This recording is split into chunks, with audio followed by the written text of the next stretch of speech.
పరం శాంతి. ఈరోజు పురుషార్థమునకు ధారణా పాయింట్స్. బాప్ అంటున్నారు, వచ్చే మీ సంకల్పాల యొక్క సహయోగం భగవంతుడికి కూడా కావాలి. సంకల్పంలో స్థిరత్వంగా ఉండటం అనగా మీ సీట్లో సెట్ అవటం. సెట్ అవటం అంటేనే సెట్ అవటం అనగా ఏ అలజడి లేకుండా మీ సంకల్పాలు లో కొద్దిగా కూడా మైనర్గా కూడా ఎందుకు, ఏమిటి, ఎలా అనేటువంటి ఆలోచన పైకి కిందికి కిందికి మీదకి కాకుండా స్థిరంగా ఉన్నప్పుడే బాపు కార్యక్రమం స్పీడ్గా జరుగుతుంది. ఇలాంటి ప్రశ్నలు ఆలోచనలు ఉంటే బాపు కార్యాన్ని యొక్క స్పీడును కూడా తగ్గిస్తుంది. కనుక మీరిప్పుడు నాలెడ్జ్ఫుల్గా అయ్యి మీ సీట్లో సెట్ అవ్వండి. అప్పుడు వెంటనే జట్ పట్సే పరివర్తన కార్యక్రమం సంపన్నం అయిపోతుంది. మీ సీట్లో సెట్ అయ్యి అన్య ఆత్మల యొక్క కళ్యాణం కావాలి అనేటువంటి భావాన్ని పెట్టుకోండి. అప్పుడు త్వరగా, చాలా త్వరగా మీ సంకల్పాలన్నీ కూడా రుజువు అవ్వటం ప్రారంభం అవుతూ ఉంటాయి.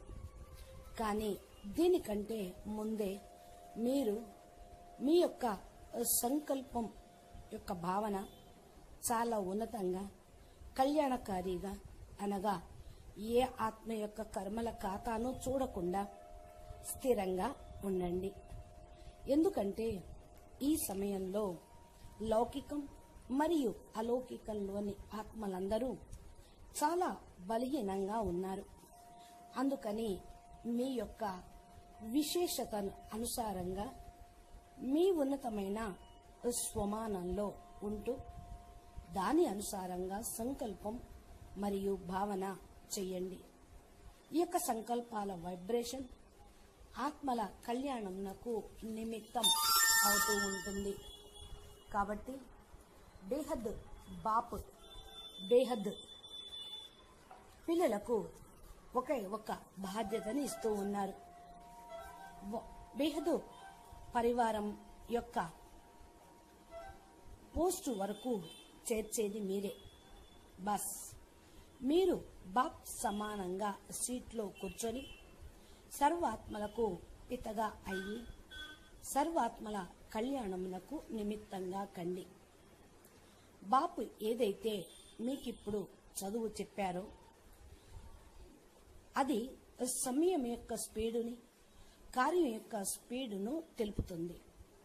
అందుకని స్వయం పైన 100% అటెన్షన్ పెట్టుకొని ముందుకు వెళ్ళండి. అటెన్షన్లో ఏ కొంచెం అయినా సరే మైనస్ అనేది ఉండరాదు.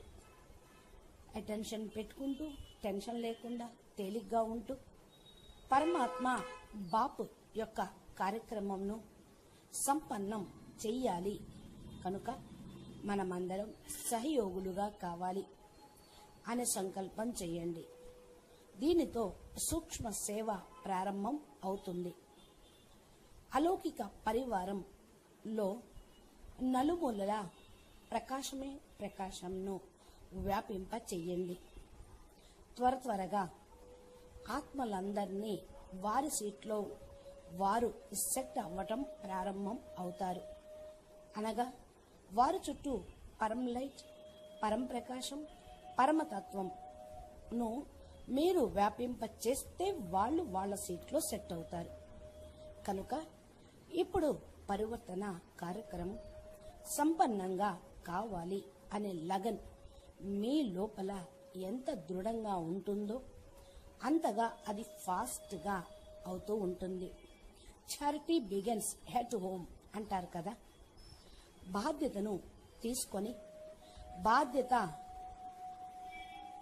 ఎంత గొప్పదో అర్థం చేసుకొని సమయం అనుసారంగా తమ అలౌకిక నావను తీరం చేర్చండి. అలౌకిక నావ అంటే బేహద్దు బ్రాహ్మణ ఆత్మలు.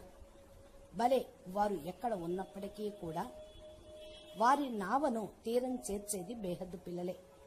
కాబట్టి ఈ దృఢ సంకల్పం చెయ్యండి. వాళ్ళ సీట్లో వాళ్ళు సెట్ అయ్యి వాళ్ళు చేరుకోవలసిన గమ్యం మీకు వారు చేరుకుంటూ ఉంటారు. బేహద్దు బీజరూపి ఆత్మలే అందరికీ పూర్వజులు కనుక అందరూ మిమ్మల్నే పిలుస్తూ ఉన్నారు. ఈ యొక్క అటెన్షన్ పెట్టుకొని పురుషార్థం చెయ్యండి.